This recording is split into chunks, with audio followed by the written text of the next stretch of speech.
कोप भवन के घटनाक्रम की जानकारी बाहर किसी को नहीं थी। यद्यपि सभी सारी रात जागे थे। कैकेयी अपनी जिद पर अड़ी हुई। राजा दशरथ उन्हें समझाते हुए, नगरवासी राज्याभिषेक की तैयारी करते हुए। गुरु वशिष्ठ की आंखों में भी नींद नहीं थी। आखिर राम का अभिषेक था। दिन चढ़ते के साथ चहल पहल और बढ़ गई। हर व्यक्ति शुभ घड़ी की प्रतीक्षा में। महामंत्री सुमंत्र कुछ असहज थे। महर्षि के पास आए। दोनों ने महाराज के बारे में चर्चा की। पिछली शाम से किसी ने महाराज को नहीं देखा था। कुछ लोगों के लिए इसका कारण आयोजन की व्यस्तता थी। महर्षि ने सुमंत्र को राजभवन भेजा। समय तेजी से बीत रहा था। शुभ घड़ी निकट आ रही थी। सारी तैयारियां हो चुकी थीं। केवल महाराज का आना शेष था। सुमंत्र तत्काल राजभवन पहुंचे। कैकेयी के महल की सीढ़ियां चढ़ते हुए सुमंत्र को एक अनजान डर ने घेर लिया।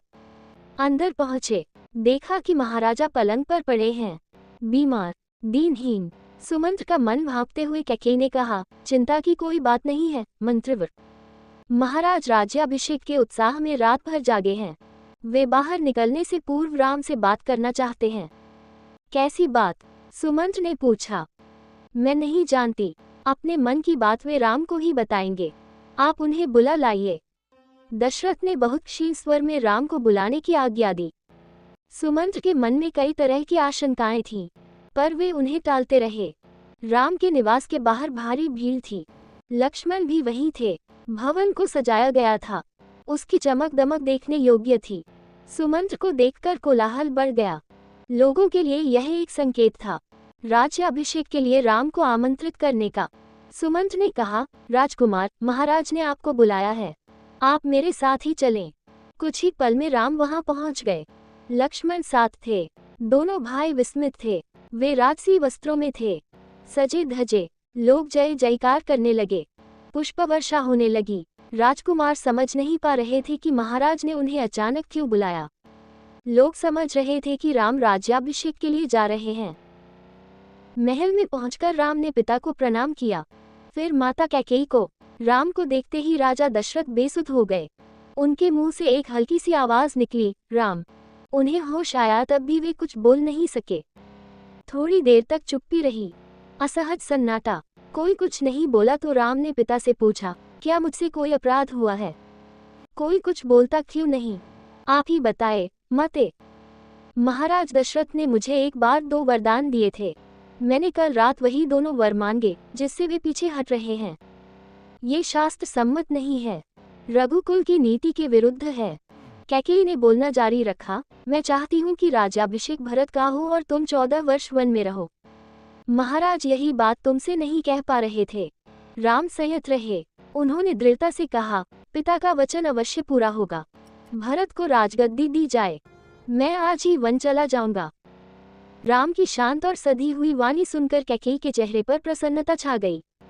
उनकी मनोकामना पूर्ण हुई। राजा दशरथ चुपचाप सब कुछ देख रहे थे, स्पंदनहीन। कैकेयी की ओर देखते हुए उनके मुंह से बस एक शब्द निकला, धिक्कार। कैकेयी के महल से निकलकर राम सीधे अपनी मां के पास गए। उन्होंने माता कौशल्या को कैकेयी भवन का विवरण दिया और अपना निर्णय सुनाया। राम वन जाएंगे।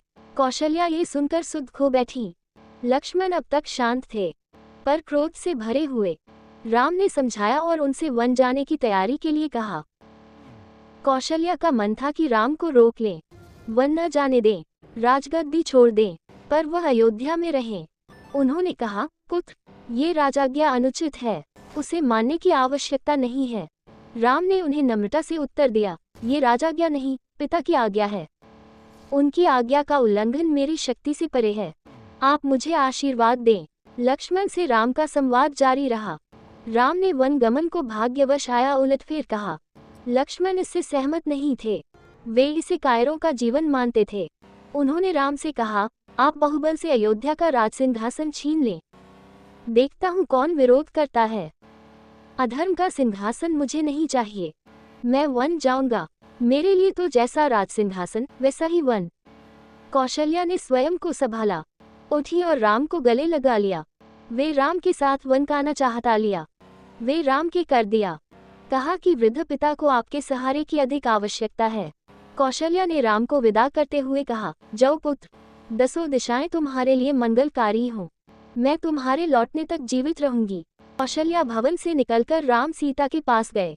सारा हाल बताया, विदा मांगी, माता पिता की आयु का उल्लेख किया, उनकी सेवा करने का आग्रह किया।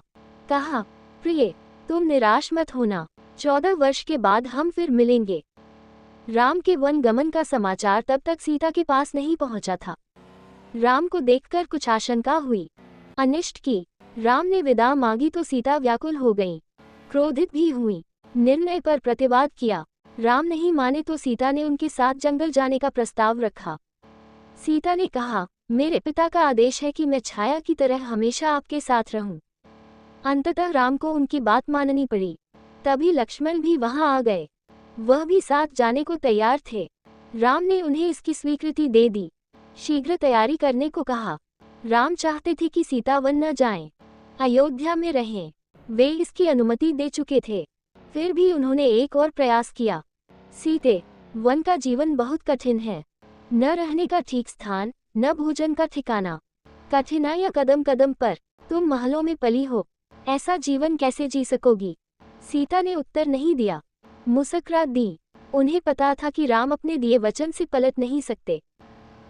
राम वन जा रहे हैं, ये समाचार पूरे नगर में फैल चुका था। नगरवासी दशरथ और कैकेयी को धिक्कार रहे थे। कुछ देर पहले तक जहां उत्सव की तैयारियां थीं, वहां उदासी ने घर कर लिया। सड़कें गीली थीं, लोगों के आंसुओं से। सबकी इच्छा थी कि राम सीता वन न जाएं। वे उन्हें रोकना चाहते थे, पर गाय का दुख सहन करना कठिन है, इसे और न बढ़ाएं। इसी बीच रानी कैकेयी ने राम, लक्ष्मण और सीता को वल्कल वस्त्र दिए। राम ने राजसी वस्त्र उतार दिए, तपस्वियों के वस्त्र पहने। सीता को तपस्विनी के वेश में देखना सबसे अधिक दुखदायी था। महर्षि वशिष्ठ अब तक शांत थे। उन्हें क्रोध आ गया। उन्होंने कहा, सीता वन जाएगी तो सब अयोध्यावासी उसके साथ जाएंगे। भरत सूनी अयोध्या पर राज करेंगे, यहाँ कोई नहीं होगा, पशु पक्षी भी नहीं। एक बार फिर राम ने सबसे अनुमति मांगी। आगे आगे राम, उनके पीछे सीता, उनके पीछे लक्ष्मण। महल के ठीक बाहर मंत्री सुमंत रथ लेकर खड़े थे। रथ पर चढ़कर राम ने कहा, महामंत्री, रथ तेज चलाएं। नगरवासी रथ के पीछे दौड़े। राजा दशरथ और माता कौशल्या भी पीछे पीछे गए। सब रो रहे थे, सबकी आंखों में आंसू थे। पुरुष, महिलाएं, बूढ़े, जवान, बच्चे मीलों तक नंगे पांव दौड़ते रहे। राम ये दृश्य देखकर विचलित हो गए, भावुक भी। उनसे बस थे। राम, सीता और लक्ष्मण जंगल जाने से पहले पिता का आशीर्वाद लेने गए। महाराज दशरथ दर्द से कराह रहे थे। तीनों रानियां वहीं थीं, मंत्री आसपास थे। मंत्रीगण रानी कैकेयी को अब भी समझा रहे थे। क्षुब्ध थे पर तर्क का साथ नहीं छोड़ना चाहते थे। ज्ञान, दर्शन, नीति, रीति, परंपरा, सबका हवाला दिया। कैकेयी अड़ी रही। राम ने कक्ष में प्रवेश किया तो दशरथ में जीवन का संचार हुआ। वे उठकर बैठ गए। उन्होंने कहा, पुत्र, मेरी मति मारी गई है। मैं वचनबद्ध हूँ, ऐसा निर्णय करने के लिए विवश हूँ, पर तुम्हारे ऊपर कोई बंधन नहीं है। मुझे बंदी बना लो और राज संभालो। ये राजसिंहासन तुम्हारा है, केवल तुम्हारा। पिता के वचनों ने राम को झकझोर दिया। वे दुखी हो गए, पर उन्होंने नीति का साथ नहीं छोड़ा। आंतरिक पीड़ा आपको ऐसा कहने पर विवश कर रही है। मुझे राज्य का लोभ नहीं है, मैं ऐसा नहीं कर सकता। आप हमें आशीर्वाद देकर विदा करें। वे क्या खाते हैं? सुमंत की आंखों में आंसू थे। उन्होंने एक एक कर महाराज के सभी प्रश्नों का उत्तर दिया। सुमंत को पता था कि दशरथ को इन उत्तरों से संतोष नहीं होगा। महाराज की बेचैनी बनी रही, बढ़ती गई। वनगमन के छठे दिन दशरथ ने प्राण त्याग दिए। राम का वियोग उनसे सहा नहीं गया। दूसरे दिन महर्षि वशिष्ठ ने मंत्रिपरिषद से चर्चा की। सबकी राय थी कि राजगद्दी खाली नहीं रहनी चाहिए। तय हुआ कि भरत को तत्काल अयोध्या बुलाया जाए। घुड़सवार दूत रवाना किए गए, इस निर्देश के साथ कि उन्हें अयोध्या की घटनाओं के संबंध में मौन रहना है। ते ये देखा नहीं जा रहा था। उन्होंने सुमंत से रथ को और गति से हाँकने को कहा, ताकि लोग हार जाएं, थककर पीछे छूट जाएं, घर लौट जाएं। राजा दशरथ लगातार रथ की दिशा में नजरें गड़ाए रहे, खड़े रहे, जब तक रथ आंखों से ओझल नहीं हो गया। रथ दिखना बंद हुआ तो वे धरती पर गिर पड़े। रथ दिन भर दौड़ता रहा। वन अभी दूर था। तमसा नदी के तट तक पहुँचते पहुँचते शाम हो गई। वनवासियों ने रात वहीं बिताई। अगली सुबह वे दक्षिण दिशा की ओर चले। हरे भरे खेतों के बीच से गोमती नदी पाकर राम, सीता और लक्ष्मण सही नदी के तट पर पहुंचे। महाराज दशरथ के राज्य की सीमा वही समाप्त होती थी। राम ने मुड़कर अपनी जन्मभूमि को देखा, उसे प्रणाम किया, कहा, हे जननी, अब 14 वर्ष बाद ही तुम्हारे दर्शन कर सकूंगा। शाम होते होते वे गंगा के किनारे पहुंच गए। श्रृंगारपुर गांव में निषादराज गुह ने उनका स्वागत किया। राम ने रात वहीं विश्राम किया। गुहराज के अतिथि के रूप में वन क्षेत्र आ गया था। नदी के उस पार अगली सुबह राम ने महामंत्री को समझा बुझाकर वापस भेज दिया। दोनों राजकुमारों और सीता ने नाव से नदी पार की। सुमंत्र तट पर खड़े रहे वनवासियों के उस पार उतरने तक। उसके बाद वे अयोध्या लौट आए। सुमंत्र का खाली रथ अयोध्या पहुंचा तो लोगों ने उसे घेर लिया। वे राम के बारे में जानना चाहते थे। सुमंत्र बिना कुछ बोले सीधे राजभवन गए। राजा दशरथ कौशल्या भवन में थे, बेचैन सुमंत्र की प्रतीक्षा में। उन्होंने कहा, महामंत्री, राम कहाँ हैं?